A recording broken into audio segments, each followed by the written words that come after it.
Hello everyone, welcome back to my channel. কেমন আছেন সবাই? আমি অর্পা মজুমদার মৌ চলে এসেছি আজকে আরেকটি নতুন ভিডিও নিয়ে। শুক্রবার ছুটির দিন সবাই মিলে চলে এলাম কিন্তু আফতাবনগরের এই সুন্দর কাশবনে। যদিও কাশবনে এখন ফুল নেই, তবে ফুলহীন কাশবনের সৌন্দর্যটা কিন্তু অন্যরকম। তো এখানে এসে কিন্তু আস্থা খুবই খুশি, কারণ এমন একটা পরিবেশ দেখেও আসলেও নিজেকে ধরে রাখতে পারছে না, শুধু লম্পঝম্প করছে। আর এদিকে দেখেন বাবা মেয়ে কিন্তু এখন খুনসুটি শুরু করে দিয়েছে। মেঘে ঢাকা আকাশের নিচে প্রকৃতিটা যেন আজ সুন্দরভাবে সেজে উঠেছিল।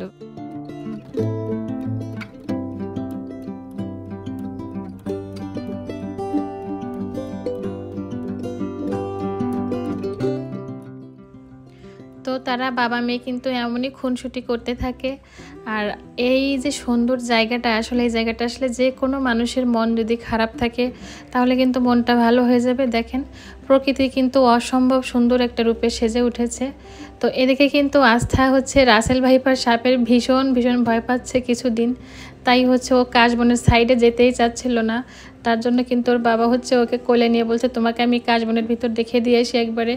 তো ওকে একটু মিথ্যে ভয় দিচ্ছিল আর মজা করছিল। তো এখানে কিন্তু আসলে আমরা অনেক আনন্দের কিছু সময় কিন্তু কাটিয়েছি শুক্রবার দিন। তো ছুটির দিনে আসলে এমন সুন্দর জায়গা গেলে মনটা কিন্তু আসলে সুন্দর হয়ে যায়, আর ছুটির দিনটা কিন্তু সার্থক হয়ে যায়। তার কারণ হচ্ছে সবসময় কিন্তু বাসার ভিতর থেকে ভালো লাগে না।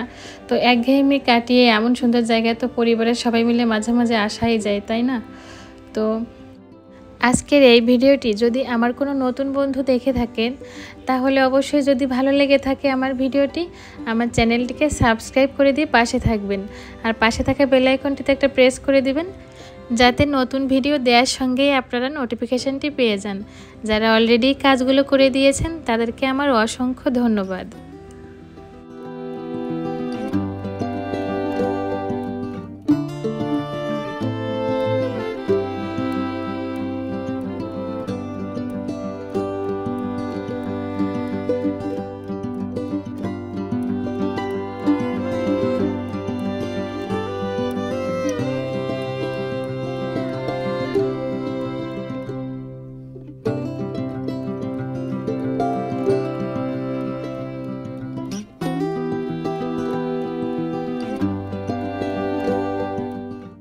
প্রকৃতির অপরূপ সৃষ্টিকে আজকে খুব কাছ থেকে কিন্তু আসলে দেখলাম, অনুভব করলাম।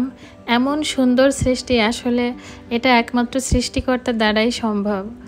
দেখেন কত সুন্দর কিন্তু দেখতে লাগছে। আর যখন এই ফুলে ফুলে ভরে যাবে কাশবনটা, তখন কিন্তু সৌন্দর্যটা আরও দ্বিগুণ বেড়ে যাবে।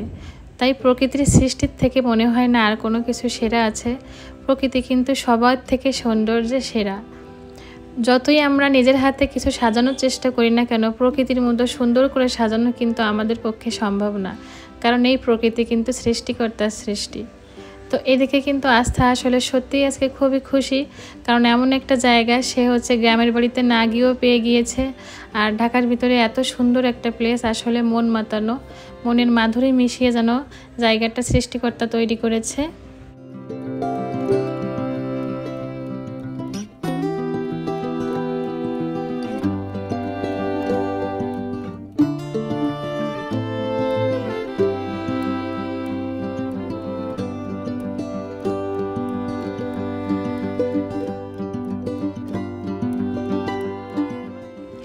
এদিকে কুলফিওয়ালার দোকানে কিন্তু প্রচণ্ড ভিড় লেগে গিয়েছে, যেখানে হচ্ছে অনেকে কিন্তু হচ্ছে লাইন দিয়ে কুলফি নিচ্ছে। তো এখানে আমরাও কিন্তু দাঁড়িয়ে আছি, যেহেতু আস্থা কুলফি খাবে। আর এই কুলফিওয়ালা কিন্তু চারিদিকে হচ্ছে যত লোকজন আছে সবাই কিন্তু কুলফিওয়ালার কাছ থেকে কুলফি নিয়ে খাচ্ছে, গল্প করছে। তো জায়গাটা যেহেতু ভীষণ ফাঁকা, দোকানপাট তেমন কিন্তু নেই, এই একটা কুলফিওয়ালাকেই দেখলাম, আর কিন্তু তেমন কোনো দোকানপাট এখানে নেই। তো এখান থেকে ও কুলফিটা নিয়ে নিল, আর ও কুলফি খেতে খুবই পছন্দ করে। আর এখানে দেখেন যে এখন কিন্তু সন্ধ্যা হয়ে রাত নেমে আসছে।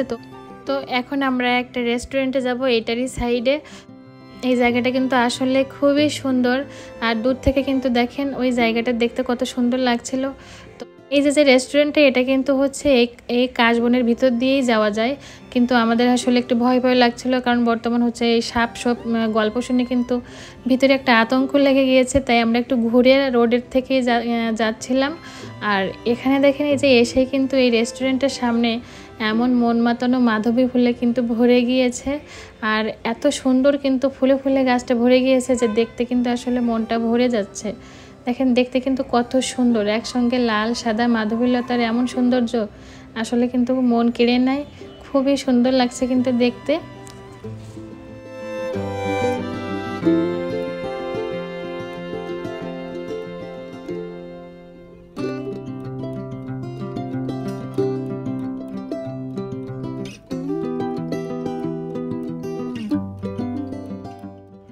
এদিকে রেস্টুরেন্টের ভিতরে কিন্তু চলে এসেছি, আর এখানে এসেই কিন্তু দেখেন আমার আস্থা বুড়ি একটা সুন্দর দোলনায় বসেছে, আর বসে কিন্তু আরাম করছে, দোল খাচ্ছে। তো এটা কিন্তু আসলে বাচ্চাদের খুবই পছন্দের একটা জিনিস, দোলনা।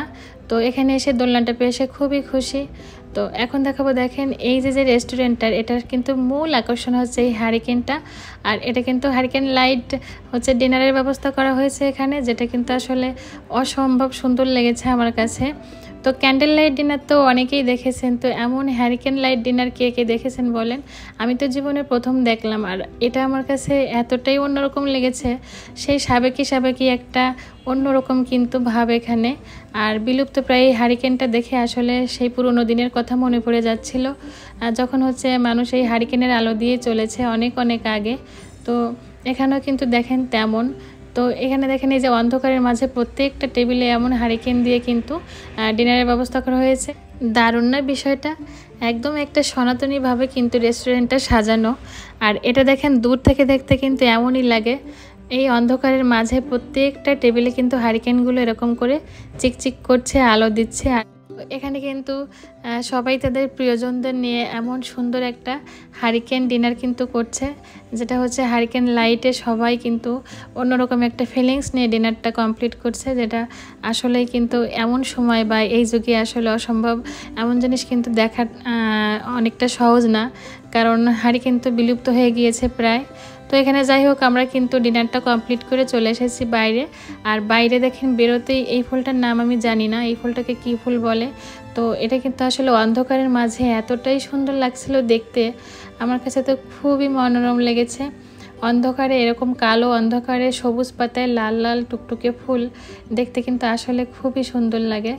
আর ফুলটা কিন্তু আসলে এই জায়গাটার পুরো নজর করা। এই ফুলটার নাম আমি ঠিক করে জানি না, কি নাম, জানলে আপনারা অবশ্যই জানাবেন কমেন্টে।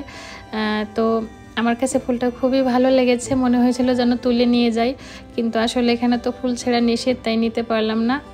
তো দেখেন আসলে কিন্তু দেখতে খুবই সুন্দর। ফুলের সৌন্দর্য মনে হয় পৃথিবীর সব থেকে সেরা, যার থেকে পবিত্র আর সুন্দর কিছু নেই। তো যাই হোক, এখান থেকে ঘোরা শেষ। তো আমার আস্থাপুরি আবার হচ্ছে একটু সসেজ পিৎজা খেতে চেয়েছিল, যেটা কিন্তু ওখানে আমরা পাইনি, তাই ওখান থেকে বের হয়ে এখানে এসে আবার ওকে আমি কিন্তু একটা পিৎজা কিনে দিয়েছিলাম, আর যেটা হচ্ছে ও খাচ্ছে। আর ওখানে কিন্তু আমরা কিছু হালকা খাবার খেয়ে এসেছিলাম। তো আমার একটু হচ্ছে, যেহেতু ওখানে ঠান্ডা কিছুর ব্যবস্থা ছিল না, আমার একটু ঠান্ডা কিছু খেতে মন চেয়েছিল, তাই একটা ঠান্ডার ড্রিঙ্ক নিলাম। তো আজকে আমার ভিডিওটি কিন্তু আর বড় করব না। আপনাদের যদি ভালো লেগে থাকে আজকের আমার এই ভিডিওটি, তাহলে অবশ্যই আমার চ্যানেলটিকে সাবস্ক্রাইব করে দিয়ে পাশে থাকবেন, আর পাশে থাকা বেল আইকনটিতে একটা প্রেস করে দিবেন। লাইক কমেন্ট ও শেয়ার করতে কিন্তু ভুলবেন না। আর যারা এই কাজটি অলরেডি করে দিয়েছেন তাদেরকে অসংখ্য অসংখ্য ধন্যবাদ। সবাই ভালো থাকবেন, সুস্থ থাকবেন। ফিরে আসবো আবারও নতুন একটি ভিডিও নিয়ে। সে পর্যন্ত পরিবারকে নিয়ে সবাই আনন্দে সময় কাটান। Thanks for watching.